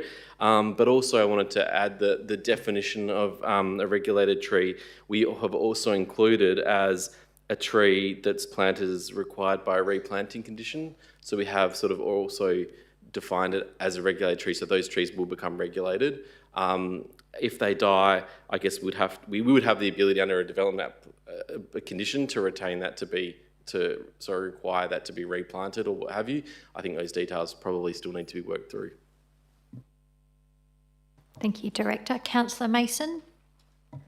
I would now like to speak in support of the motion. The recommendation in favour of support, I believe. So firstly, I just want to acknowledge that there is significant work or consideration that still needs to, I feel, that needs to be considered in the policy. But pulling it away and continuing that works without getting public consultation on a wide scale can only backtrack our work in this area. So I just want to start by saying that I strongly support the protection and expansion of tree canopy. I think most people recognise that mature trees are vital for our environment, neighbourhood amenity, livability, as well as the urban heat island. So my question and position is not about whether or not this is a good policy going forward. I think it's about collecting stakeholder engagement, community consultation on a wider scale. There are significant concerns, so whether or not the policy has fully struck the right balance between environmental outcomes, private property rights, practical enforcement, and the realities of housing and development pressures, but we can capture that information through our public consultation. So I am in favour of sending this out to public consultation, so I would urge my councillors that let's not hold this up, let's get going and let's get moving so we can get that public consultation done and then we can come back and make a final decision. Thank you. Thank you, Councillor Mason. Would any other councillor like to speak on the item or have a question? Councillor Abetz? Mike, just want to ask the question, what will the consultation process be? In my 8-9 years on council, whenever we've advertised the policy, I have no recollection of a policy ever changing. I have no, my memory is not very good. I'm the oldest person in the room, so I may be suffering from memory loss, but I have no recollection of it being changed. We had the places of worship policy. We advertised it. We received 3 or 4. Councillor Abetz, do you want to answer to your question? Yeah, I just want to explain the reasoning. That's quickly. We had people object to a particular aspect of it, which I had raised in discussions as well as being problematic, and yet the policy still was just passed. It wasn't actually considered. So, will we? What's the mechanism for the input that we actually get to hear what the input is from the community, and what can we do to actually generate that input that we all seem to want from the community, which is very unusual. So question one is has there ever been a significant change to a policy once it's been advertised, is question one, and number 2 is what mechanism will we use, seeing there is a desire, it seems, around this our council table, that we do want significant feedback. I think, Councillor Abetz, you had a third question in there. What's the process for the consultation? Yeah. So, Director Lafort, if you could answer the 3 questions. Okay. The question, thank you, Madam Deputy Mayor. The first question about has a policy ever changed? I mean, I can't really talk to all policies that have been through the City of Gosnells as to whether they've changed or not. I mean, obviously, if there is any fundamental issues, and some other local governments have gone out on a more fundamental basis without having a policy, just saying, do we think this is needed? And we've decided not to go down that track, but to actually have something to present to the community, and then, and obtain feedback on that. So it's a bit of a difficult question to ask, have any policies fundamentally changed? I expect there have been changes, perhaps not major changes, but some changes. The second question about how we are going to undertake consultation, I think that's really important, and it does affect the whole city. So it's not like something where we're just going to send letters out. I think it'll rely a lot on our social media campaigns, like the city's Facebook pages and things like that, to try and get the message out there, because we really do want to get a lot of feedback, and it's not just affecting one aspect of the community or one area. So I think that we're going to work through that, but we do recognise it has to be quite large, but also knowing that we're going to have to probably rely on a lot of digital and social media, so we'll get assistance from our communication team. What was the third question, sorry? Once we get the consultation back, what's the mechanism from there to have any change? Yeah.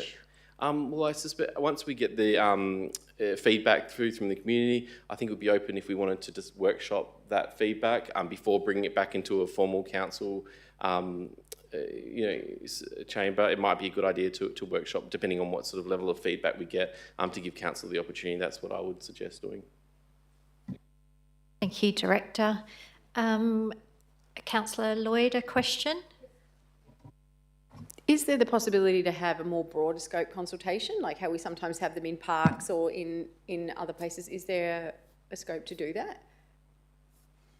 The CEO will answer that question. Look, I think it becomes more difficult because when we hold them in parks, we tend to hold a consultation about what's happening in that park, whereas this is around everywhere, and I wouldn't want to sort of indicate that if we held something in relation to trees in an area, people might think, oh, well, it's only relevant to that area. So I think that's the challenge with that type of approach. I think we'd be much better off doing it in a more general way rather than specific. If you wanted to have sort of, 11 consultations in 11 suburbs, but that really does start to crank up the engagement levels particularly. I think we should see what we get back and then council can decide whether that's adequate. Would be my call. Thank you, Mr. CEO. Are there any further questions or debate on the item before we move to close? I just need to check who the original mover was. Councillor Islam, would you like to close the debate? No. Okay, councillors. So with the debate closed now, we'll now move to vote on the item. So the item will be voted on with the two amendments that passed through, Councillor Sislak's amendment and Councillor Dewhurst's amendment. So if you're in support of the recommendation with the amendments, please raise your hand. So councillors, that is 3 against and 9 in support for the draft to be advertised for consultation. Thank you, councillors.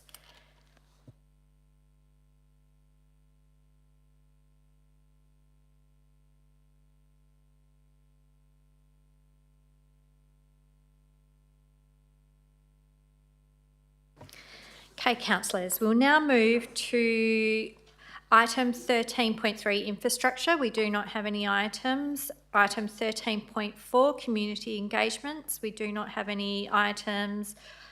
Item 13.5, business services. We have item 13.5.1, the proposal to waive rates on the properties located at 18 Lancefield Crescent and 13 Hewett Street, Maddington. May I seek a mover? Councillor Abetz as a mover and Councillor Mason as a seconder. Councillor Abetz, would you like to speak to... No? Councillor Mason, would any councillor like to speak on this recommendation? No councillors. Councillor Abetz, would you like to close? No? Okay, councillors, we will now go to the vote. If you're in support, please raise your hand.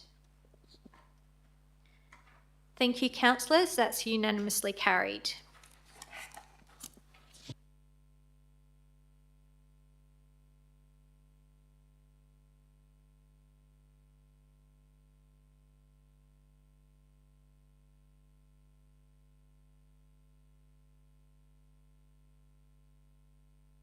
Thank you, councillors. I will now, the next few items are policy amendments and I propose to do those on block.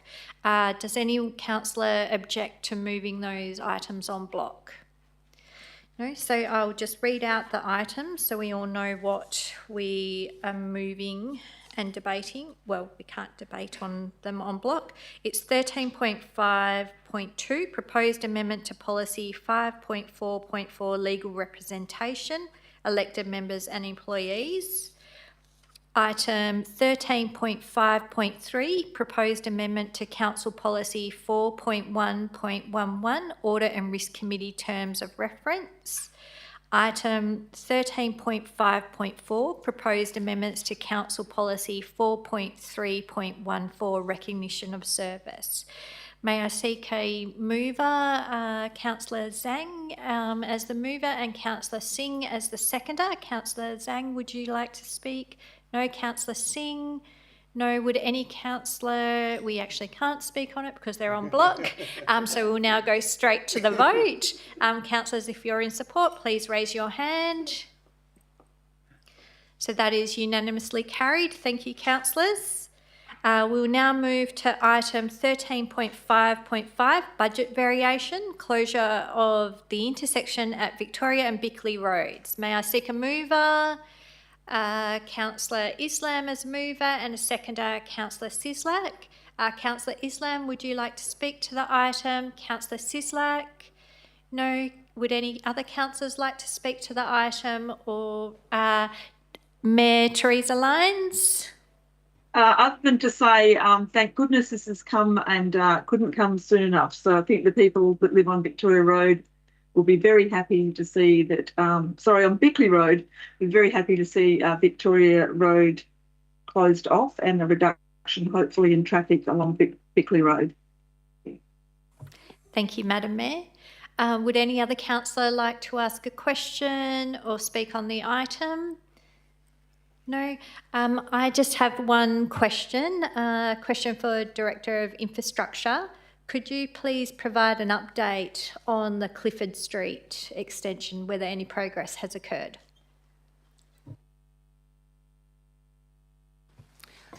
Through you, Madam Deputy Mayor, the actual works on the road pavement are all completed now, and PC has been through, and there is a small few things that needs to be dealt with, but nothing significant.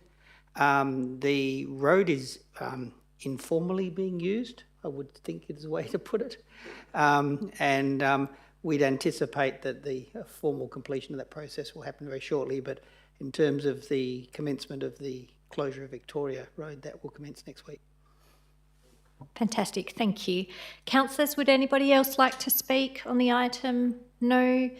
Okay, we will now go to the vote for that item, for the budget variation. If you're in support of that, please raise your hand. Thank you, councillors. That's unanimously carried. So item 14, motions of which previous notice has been given. There are none. Item 15, urgent business. There are none. Item 16, confidential matters, we had already dealt with. Item 17 is closure. So we now close the meeting at 8:57. And I thank everyone that attended tonight, both in person and online. And thank you, councillors and staff. Thank you.